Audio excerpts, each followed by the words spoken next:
Good day, everyone, and welcome back to Let's Play Star Trek Online. My name is Umbagalo, and with me once again is... Megalomaniac, hello internets.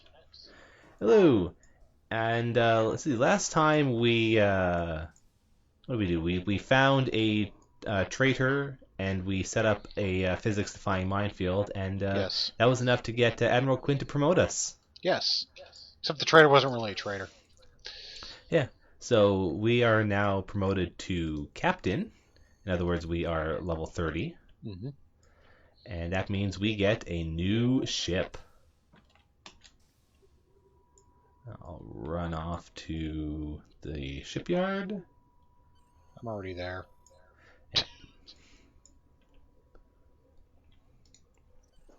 And I am actually going to be in a science vessel this time. Oh my. Madness, I know. What a shocker. And for myself, I'm actually going to... Well, I'm keeping in the escort line, but instead of picking up the normal one for this rank, I'm actually picking up a C-Store variant that I purchased a long time ago. For me, my new ship at this rank is the Tactical Escort, otherwise known as the USS Defiant. Woo! And it is a pretty awesome ship. The C-Store variant of it, its bonus ability is that it comes with a level scaling quad phaser cannon, which was at one point the highest DPS cannons in the entire game. They may not still be, mainly due to the way that level scaling gear works. Mm-hmm. Because when this ship was first introduced into the game, Mark 12 weapons didn't actually exist. But there was some tweaking done to the cannons a few seasons ago, so I think it may have in fact been upgraded. And Meanwhile, my ship will be a, what's it called, long range reconnaissance science vessel. Science vessel. Which is it's Voyager. It's the Voyager. Yeah. Yeah. Conversely, the cruiser for this level is the Galaxy class, the Enterprise D. So this is essentially the iconic ship level. Yeah, pretty much. It is really nice though that they were able to put one of these basically a ship from a show in each category. Mm-hmm. The C-Store variant of the Galaxy at this level just comes with a special console that does a basically it is a not quite a cloak ability. Mm. Whereas the Voyager variant at this level has a console that basically modifies the torpedo so that it causes a massive explosion. Just like Voyager always did. Well, actually, this one is based on... this ship is actually based on an Intrepid class that was used during the Dominion War, not actually on Voyager itself. That makes more sense. Yeah, it's the ship that Admiral Ross was using. Oh, okay. Yeah. Translation, Paramount was reusing the sets. Yeah, pretty much. Anyway. Which is fair. So. Oh, and the C-Store variant of the Defiant is actually, amusingly enough, also based on the Defiant. In this case, it is based on the USS Sao Paulo, which was the second Defiant that Benjamin Sisko was given. After the first got blowed up. After the first one got blown up.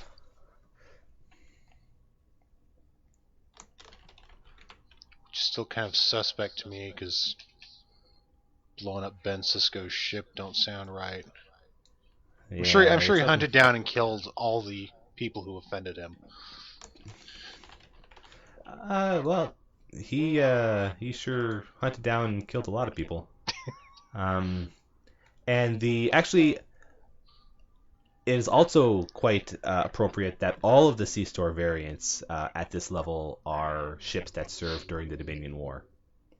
because the Galaxy variant is based on the USS Venture, which was also serving during the Dominion War, but it doesn't say anything special about it.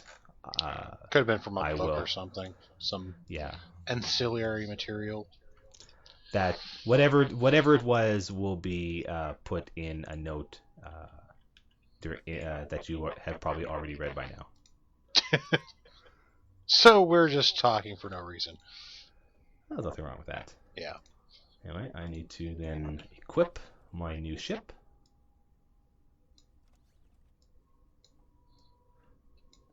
Always the most exciting part. Yes, very.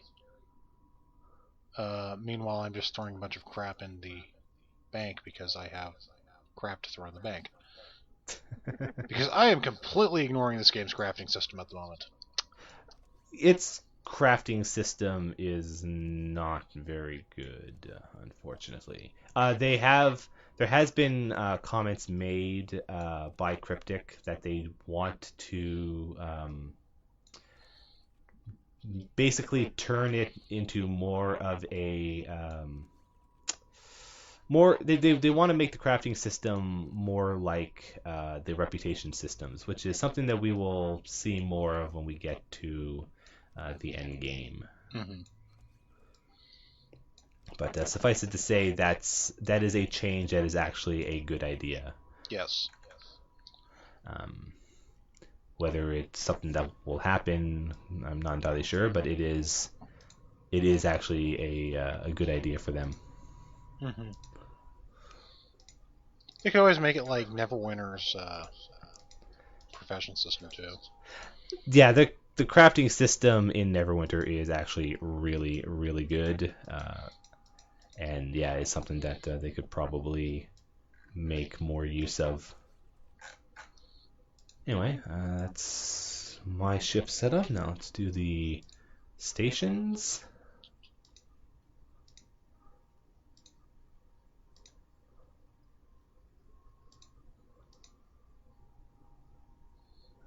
Actually, this is what I want there. Alright, now let's just got the good.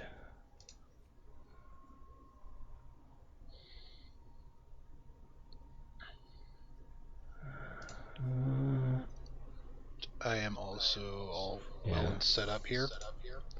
Yeah, I'm just finishing up. Also promoting my officers. Because since we've reached the well, for all intents and purposes, we have reached what is the highest rank necessary to do promotions. Yeah. I might as well bump up all my officers so that they have access to all of their powers now. All right, and that should be all my. Oh, and I got some. I have some traits I should probably equip. Oof, I've been forgetting about that. I don't think I mentioned the trait system either.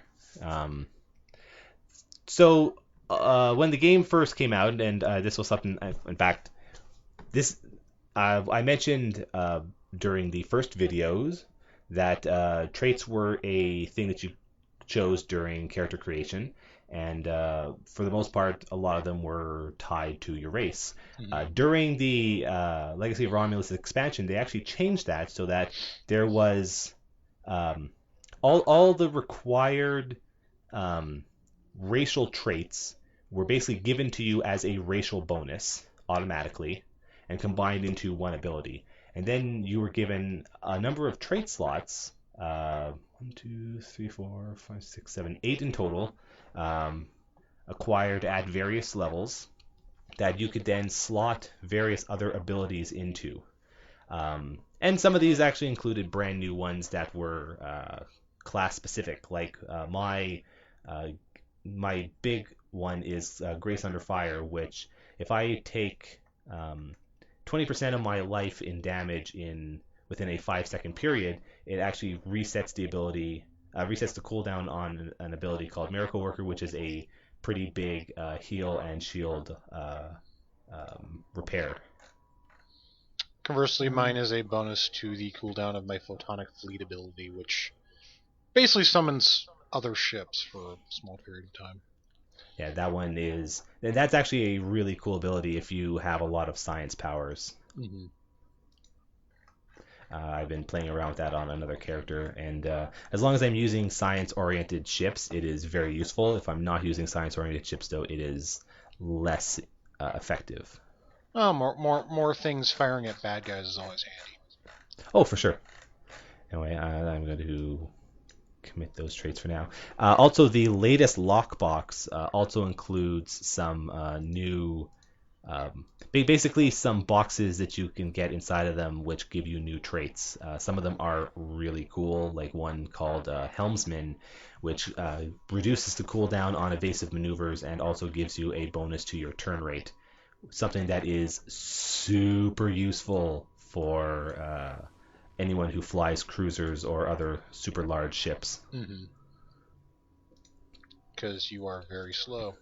You are very slow, and they also rebalanced the way that turn rate bonuses work, so that it's not always a fixed. Even though it'll say even though you'll get an ability that says something like a 10% increase to turn rate, it's not actually a 10% across the board. They've rebalanced the way turn rate abilities work so that it gives a larger benefit to slow ships and a smaller benefit to fast ships.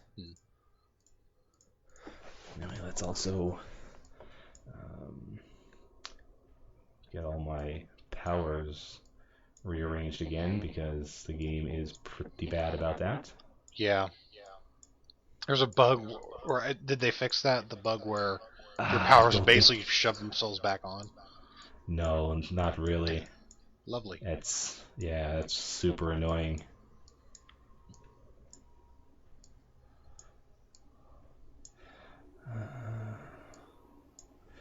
Like it doesn't like all your powers all of the powers that you forcibly set will stay, but like it will often just randomly toss powers back onto your bar, which is super annoying. Yeah. Anyway, so now that we have finished with that, our next mission, uh, Back to divide, Starbase yeah, 28. divide a Imperia. 38. Sorry. What's that? I said back to Starbase 28, then I said 38. Oh, yeah. No, 39. 39. Yeah, we need to head back to Starbase 39. It's a starbase. That's all we need to know. Yeah. So we need to go and pick someone up. Again. Yep.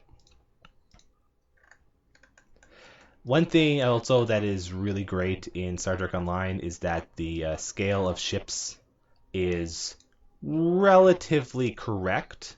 They're not all perfect. A lot of them are not necessarily exact. But the reason the ones that are not exact are mostly because if they make them perfectly exact in some situations, everything kind of falls apart. Yeah. Like the big example that was actually made a big deal a year or so ago was the scale of Deep Space Nine is actually not exactly correct, but that's because the original models of Deep Space Nine are not actually correct. The scale of it is actually screwed up in the show. Yeah. So Cryptic has chosen to fudge it a little bit in order to make it work, because otherwise actually nothing would be able to dock there. Yeah. Well, I think in the show they probably had to do it that way and just kind of fudge camera angles and stuff. Pretty much. Because I mean, it's a model. It has to be. It can be big, but it can't be so big that it's impossible to move around. Yeah. But the real neat thing about the scale is that it doesn't really affect the camera. Yeah. So when you have small ships like the Defiant or any shuttle, when you are zoomed out all the way, you are really tiny.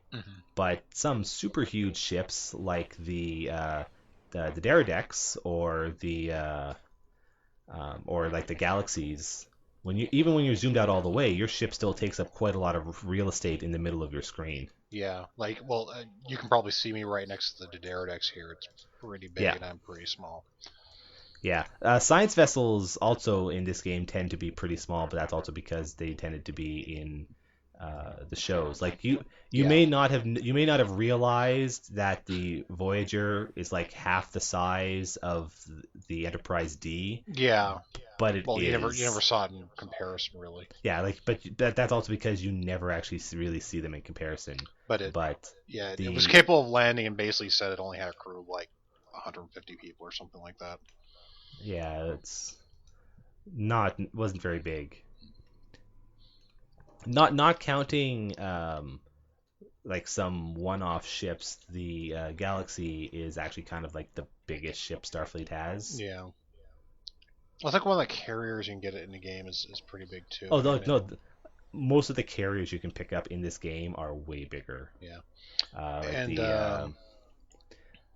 the the first real major carrier in the game was also like the biggest ship period at the time it came out. mhm. Oh, here we go. Here's the person we want to talk to. And actually at the same time, the Vesta science vessel is supposed to be freaking huge. Yeah, I think it's uh, about as big as I think when you compare it to stuff in the game, it is about as big as uh, the Odyssey, which is itself about as big as the Galaxy. Hmm. I think the Odyssey is a little bigger than the Galaxy. It's Um, probably just due to length. but It's yeah, got a it could longer also be just be profile, but because it is a super yeah, long ship.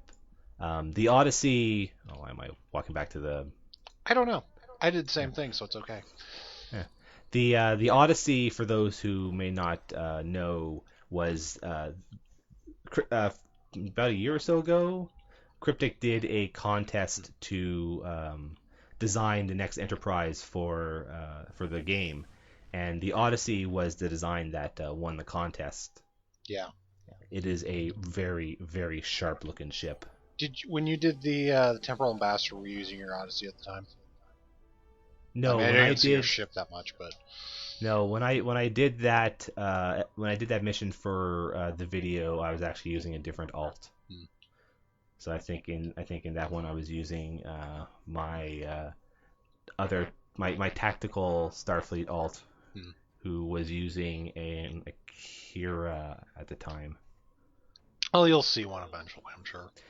Oh yeah, the I in fact people have probably seen Odysseys just flying around on the side. I just haven't pointed them out. Yeah. Actually, didn't we point it out during the anniversary event where we went to, or the first contact day event Oh on the yeah, little well, ship? I mean, it's not a great view, but I think it yeah, was on yeah. there. I think we mentioned that those guys were the crew of the Enterprise, the Yeah. new Enterprise. Yeah. And the new Enterprise has a pretty great entrance in a mission that will be coming up Yeah, we'll quite see a it there ways if from nothing now. else. Yeah, that is a great entrance too. Hmm. We get Okay, some so we've got space combat. so we I got get to use some my fun new abilities because I'm an actual science vessel now. yeah. So as people will probably have noticed, my power bar has been refilled with my bridge officer abilities. Because there is something really weird in the game, and they tossed out a big kitchen sink update this week that didn't actually fix it, which Whoops. is which is unfortunate because Uh, there were a lot of fixes in that, and one of them did not include your powers keep getting re-added for no reason. Maybe they just haven't been able to fix it yet. Yeah, that's very likely.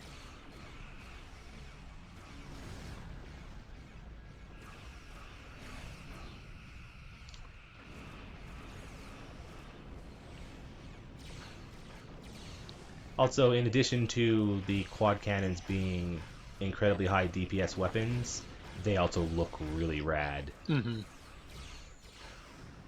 Like if I was using just cannons in the front, you'd probably be able to see them better. But I've got a set of dual phasers or Beanbanks. dual beams. Yeah, because they're actually Tetrion beams, not phasers. Oh yeah, the piercing Tetron beams you got from that mission. Yeah, oh, those things are so great. I Because just really like Tetrions in this game. Tetrions and transphasic. it's a because they're fun words to say.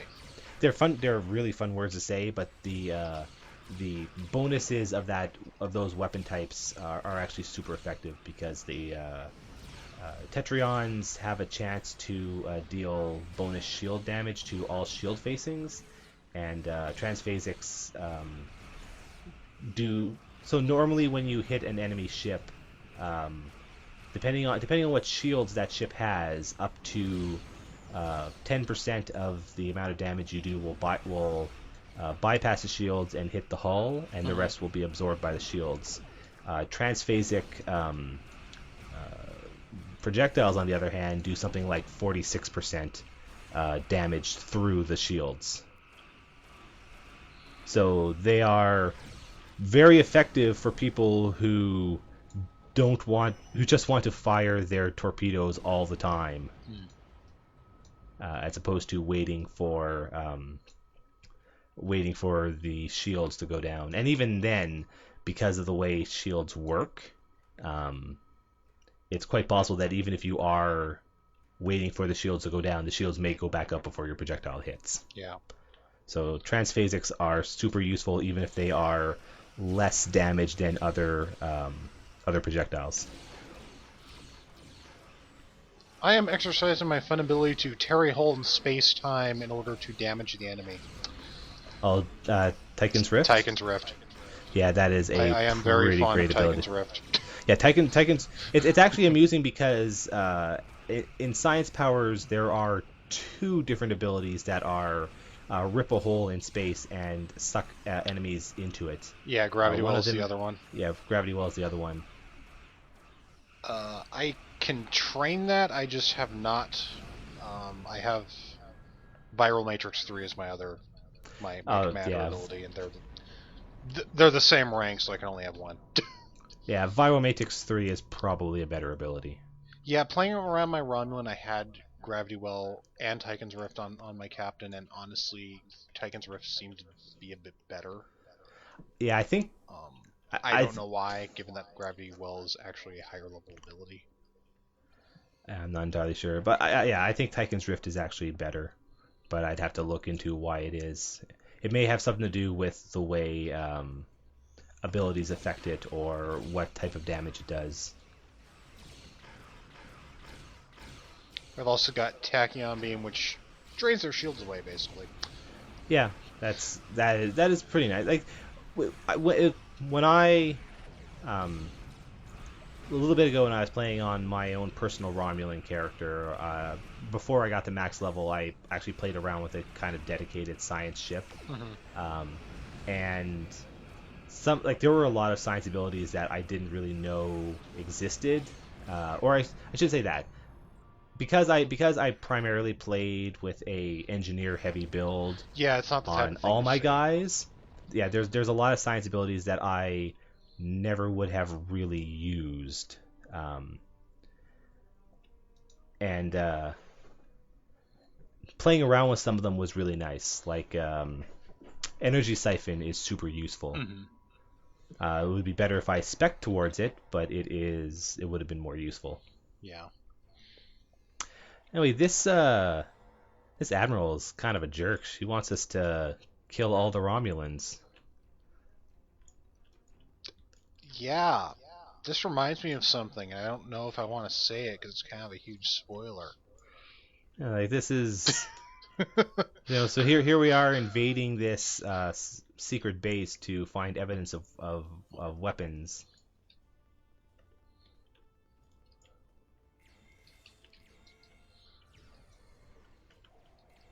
And to be fair, like I think, regardless of whether we were told to use lethal force or not, we probably would have been.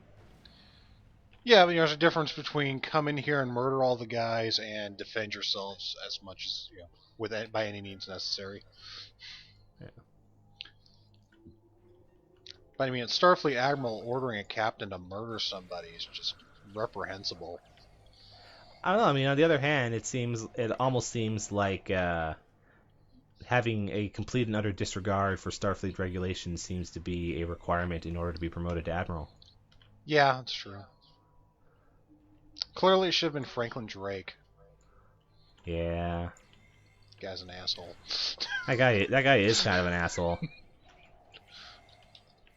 But then again, he's Section 31, so yeah, that's kind of what you expect.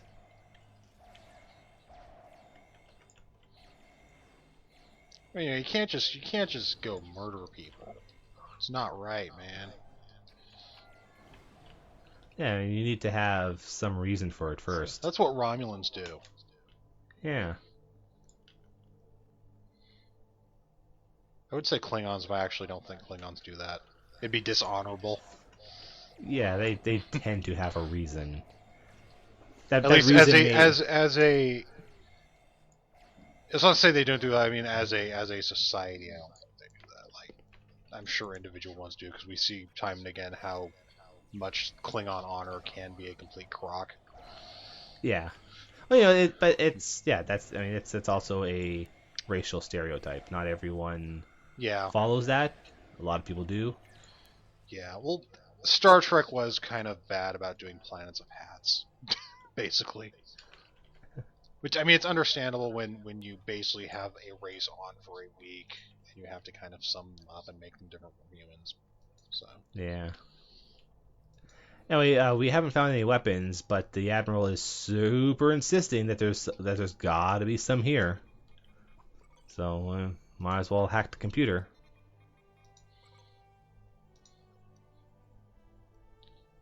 This is an uncomfortable commentary for me. Oh yeah. There are certain there are WMDs here. There's got to be. I mean, there's Romulans here. Yeah. Honestly, if this level didn't have any, that would actually be kind of out of character for them for the rest of this arc. Yeah. Because, or at the very least, dead. once we get Whoops. Let's try to fix that for you. Let's try to. Oh. Okay. Apparently, it messed up all my ground abilities for some reason. Whatever. You're alive now. It's okay. Yeah. A lot of the Romulan stories in this game involve them making or using various weapons of mass destruction. Thalaron weapons mainly, but yeah. Yeah, Thalaron weapons mostly. And yeah, those weapons are all over all the Romulan stories. Yep. Well, it's because they played heavily into Nemesis, so like their whole point was, hey, Romulans made this really bad WMD thing. Yeah. I should probably get around to watching the rest of the movies. You've never seen Nemesis? I haven't seen Nemesis. I've seen. It's pretty bad. Yeah, well, yeah, but I mean, it's. Though amusingly, I didn't realize the villain in that movie would later go on to be Bane in The Dark Knight Rises. It's the type of thing where he's young then, so you don't even recognize him. Yeah, I can't even remember which one of the movies I have seen. I've seen Wrath parts. I've at least seen parts of Wrath of Khan. That is the one where that is the one with the Klingon ship that can cloak and shoot torpedoes, right? No, that is Undiscovered Country. Is it? Yes. Oh. Wrath of Khan is the one with Khan. Well, I know, but. No, Wrath of Khan's the one where there's a lot of basically naval-like combat in a nebula. Okay, because I thought that the villain in that one was Khan as well. Oh no, it was a pretty good villain though, but not Khan. Okay, I remember bits and pieces. Or no, sorry. Khan doesn't quote Shakespeare. Khan quotes Moby Dick. He quotes Shakespeare. Okay. I remember bits and pieces of the one with the cloaking torpedo boat, because Yep. that's also the one that has a kind of extended scene where someone's going through a Klingon ship and cutting them all up, Yep. and there's pink blood bubbles all over the place. Yeah, Klingons bleed Pepto-Bismol. Yeah, pretty much. But I yeah, remember I remember I remember bits um, and pieces of that one. yeah, Wrath of Um, Khan is the one you should like immediately go watch as soon as we're done recording this. I'm serious. yeah, Um, probably not, because my dad's the one that has the whole DVD collection, and he is nowhere near me. okay. The first one is really, really, really, really, really, really boring. Yeah, I know Like I haven't seen that one. it is. I It is the have cure for seen insomnia. If you're ever having I've trouble sleeping, just pop that movie in. You'll be good. I've seen Um, bits and pieces of Search for Spock. okay, so you spoil the end of Wrath of Khan for yourself.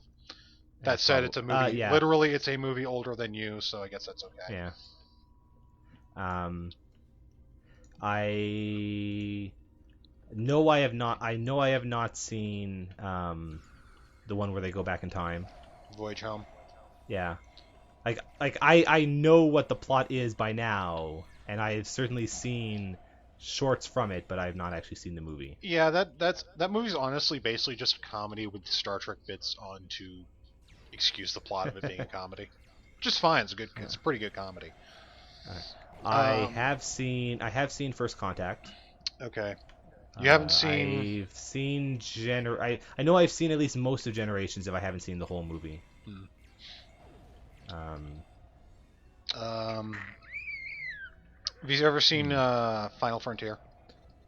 no, no. Don't. I think the only original series one that I have seen any real amount of was Undiscovered Country. Okay. That's a Um, good one though. yeah, yeah. But I remember enjoying it, but that was also many many years ago. Um, I would skip 5. It's, in my opinion, it's tied for the worst. Uh, with 10, it's weird because 10 is bad, but it's like if you take it as a dumb action movie, it's okay. I liked it. Oh wait, sorry, you're talking about the No, new yeah, one? no, I'm talking about Nemesis. Oh, Nemesis. Okay. Yeah.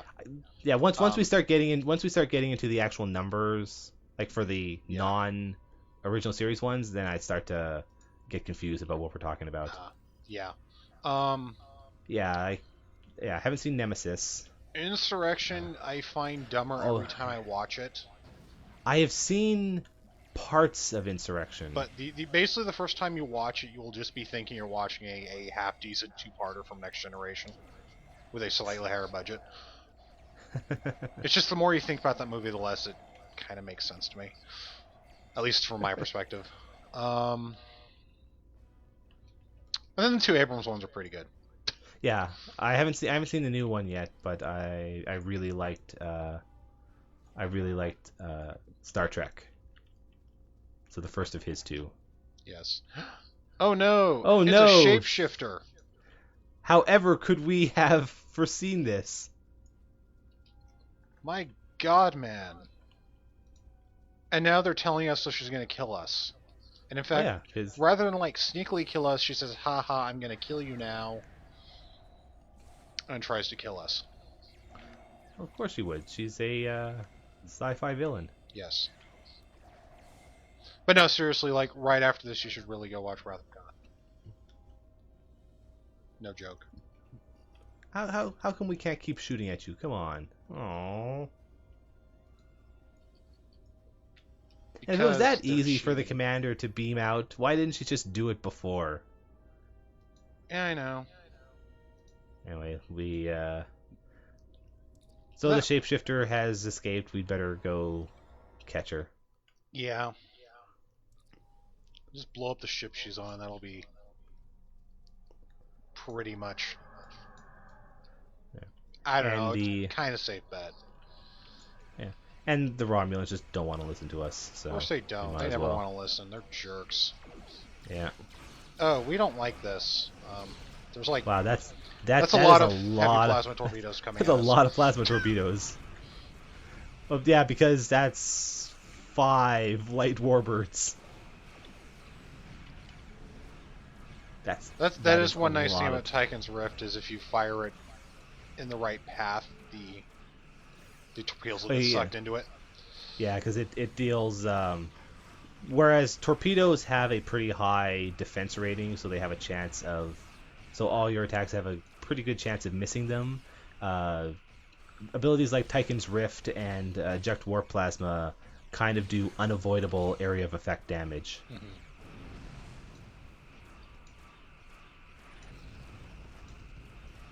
So the abilities like those are super useful for.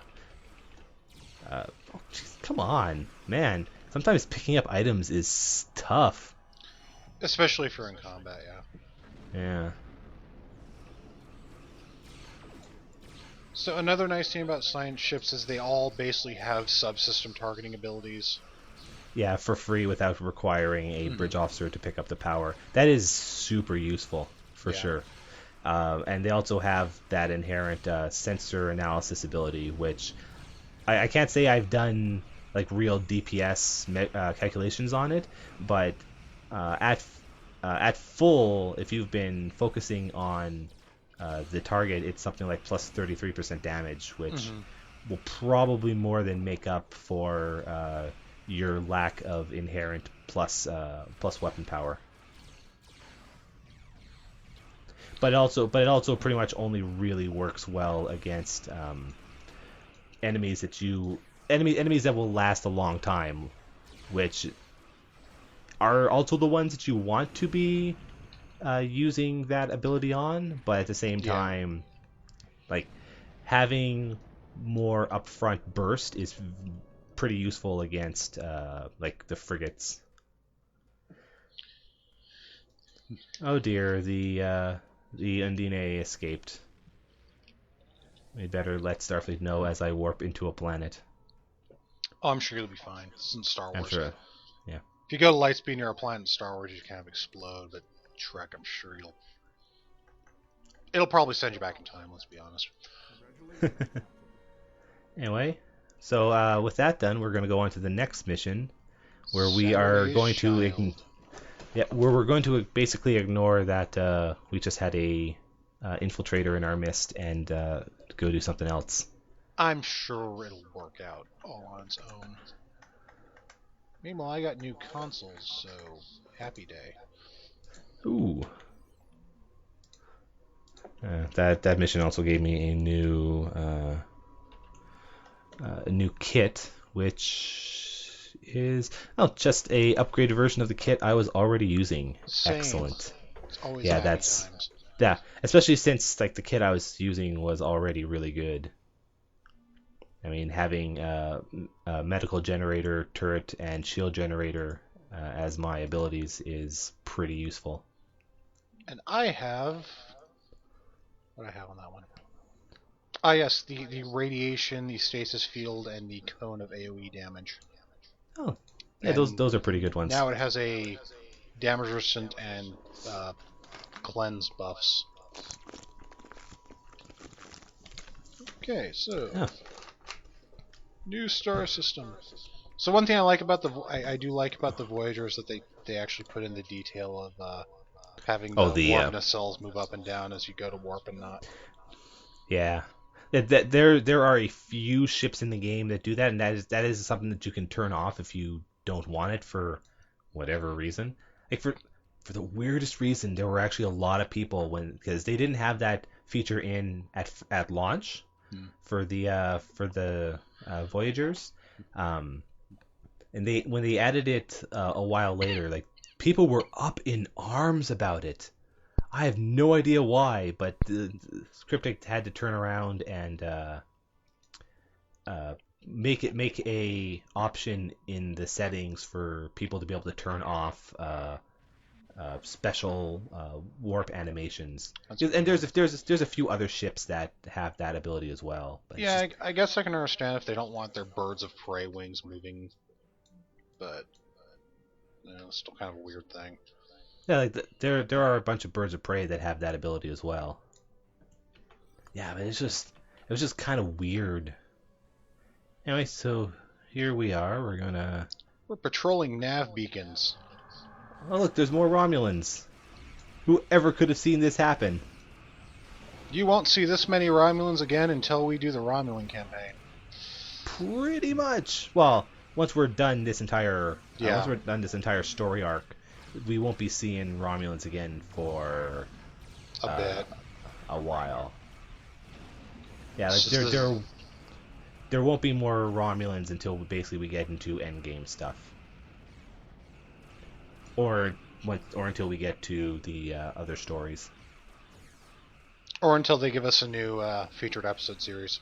Or if they give us a new featured episode series, which would include Romulans. But based on what they have been hinting at, it's not expected that the next one will have Romulans. Sad. There's plot hooks they put out there and left dangling. Yeah, they've got some really good, but at the same time, there's a lot of plot hooks that they could do a lot more with. It's going to be like comic books here. So many plot hooks, so little time. Yeah, pretty much. It's been a shame because Cryptic has basically, unfortunately, spent so much time on core mechanics, and new core systems that they haven't really been able to expand the lore and mission pool very much. Basically, over this past week, I've been trying to level my Romulan captain up so that I could finish all the old featured episodes while they were doing a replay, so I can get all the rewards. And that was just doing that was reminding me that, man, I really like featured episodes. Yeah, they're very nice. They're real concise. They don't have an Undying Traitor revealed in one mission and then just completely ignore it in the next one. Yeah, because they are generally a 5-episode block that is just one after another. Yeah. I mean, we've already done one featured episode set, and we're a few missions away from another one. Well, more than a few missions, but we're getting close. This arc, it basically leads right into one of the featured episode series, honestly. Yeah.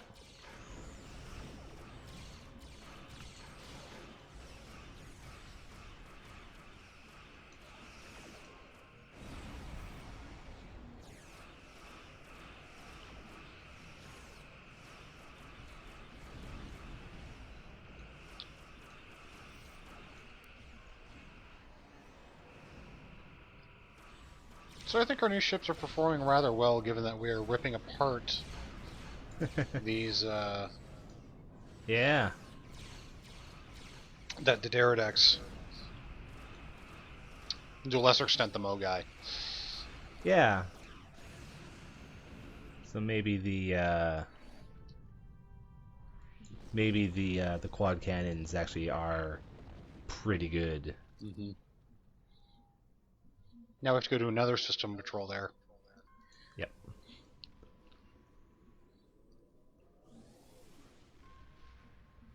And now we get the episode title. Apparently that everything we just did just now was the 2 minutes before the opening credit sequence. So we got Klingons and Romulans fighting each other. We could just sit back and let them kill each other. We could, but that would take too long. Yeah, that's true.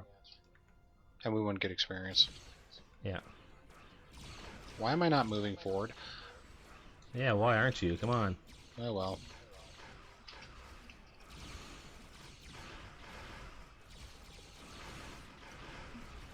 Oh, yeah. With all these cannons in my ship, having the cannon rapid fire ability is super nice. Yeah, that's basically my tactical captain's modus operandi. Yeah, just fly directly at something, pop cannon rapid fire, and watch point them ship melt. In front of what you want dead, hit cannon rapid fire, fire cannons, wait 10 seconds. Yeah. So while the quad cannons can also be mounted on any ship, any escort at least, You can only equip one of them on a ship at a time, even though you can get multiple copies at once. Which is fine, honestly. I mean, they are kind of super good. Are they phasers considered? They are considered phasers. Phaser damage. Okay. Yeah. The Klingon variant is disruptors. That makes sense. Yeah.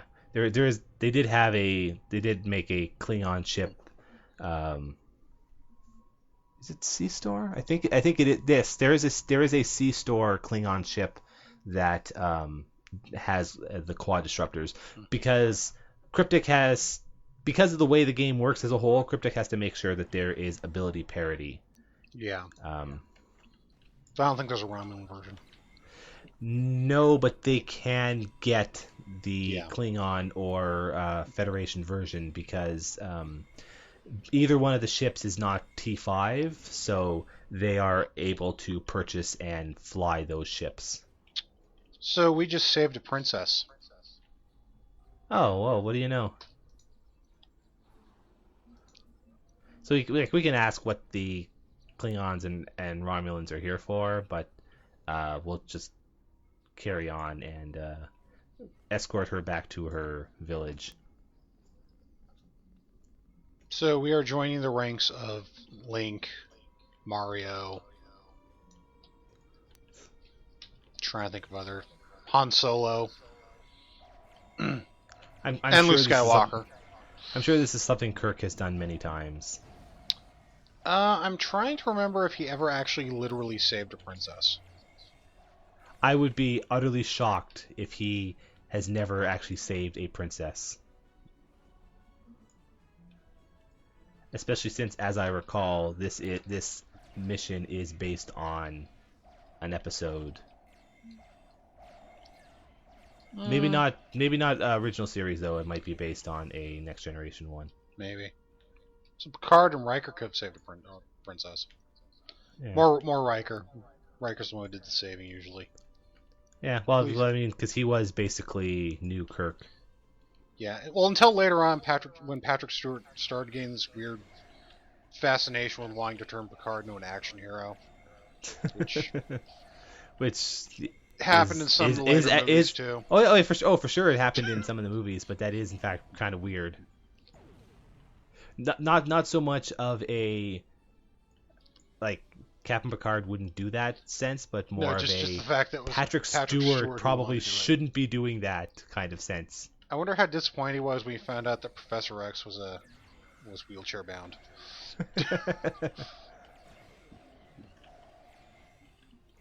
I don't know.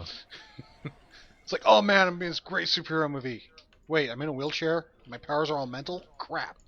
The guy they got to voice Professor Xavier for Marvel Heroes is doing his damnedest to do a Patrick Stewart impression. I think everyone who has tried to do Professor X actually pretty great since those movies came out have been going for a Patrick Stewart thing.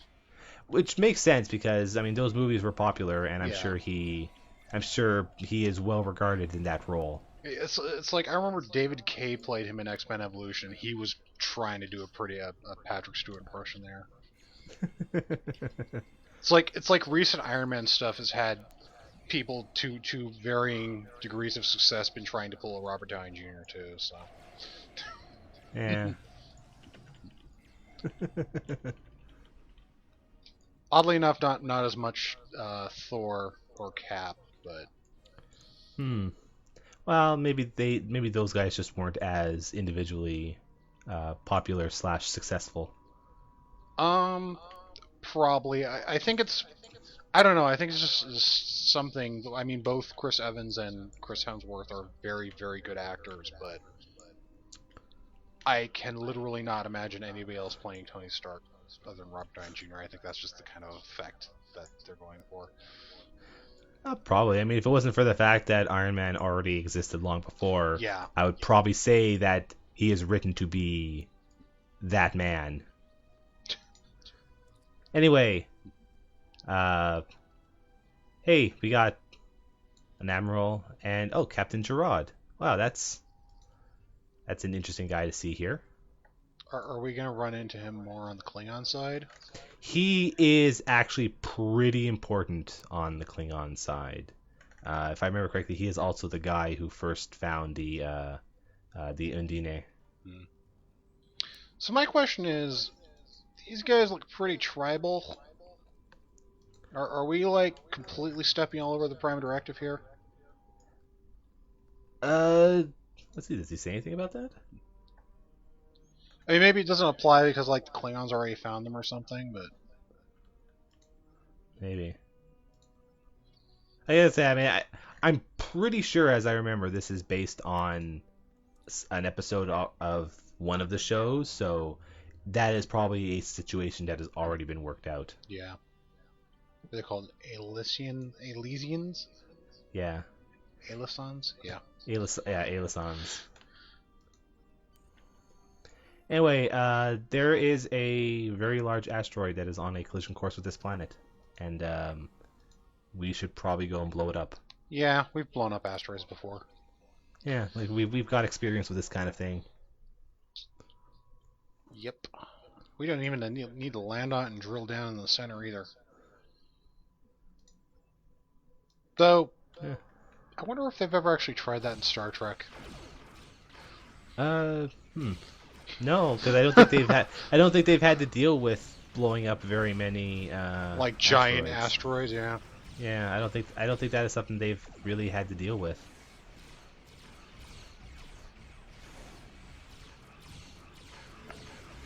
Now, even though this asteroid is technically on a collision course with the planet and is in fact moving, um, we are not on a time limit because, as far as I'm aware, there are no missions in all of Star Trek Online other than the special task forces that have any kind of time limit on them. Yeah. Even if they may be saying things along the lines of, we've got to do this really fast because shit will go bad otherwise. And yeah, I'm surprised they caught it. It took them, like, this long to catch the asteroid, so to speak. Oh, actually, there is one of the featured episode missions that we will do actually later. It is within this arc. It has one objective, an optional objective that is time limited. I'm trying to remember which one that is now. I will remember to point it out when it comes up. Okay.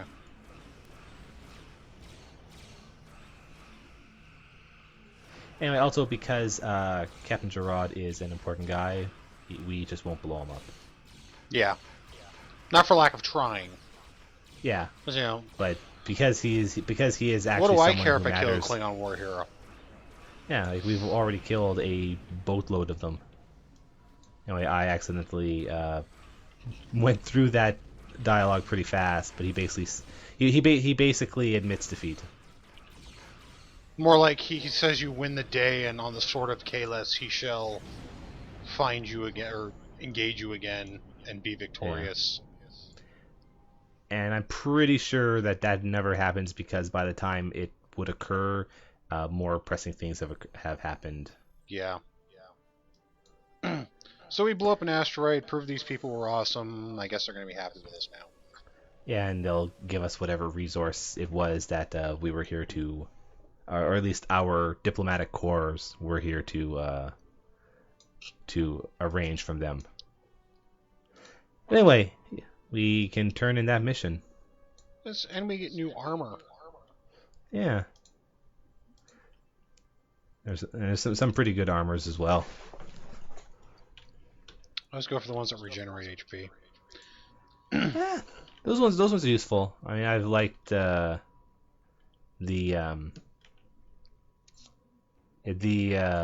energy harness one is also pretty good because it gives just a straight up plus all damage. Yeah, it's also happy. Handy or happy, both. Yeah, either one or the other, doesn't really matter. Both now. Yep.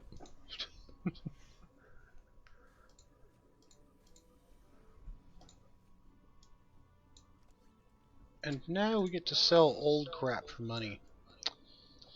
Yay! Yay. But that will pretty much do us for this video.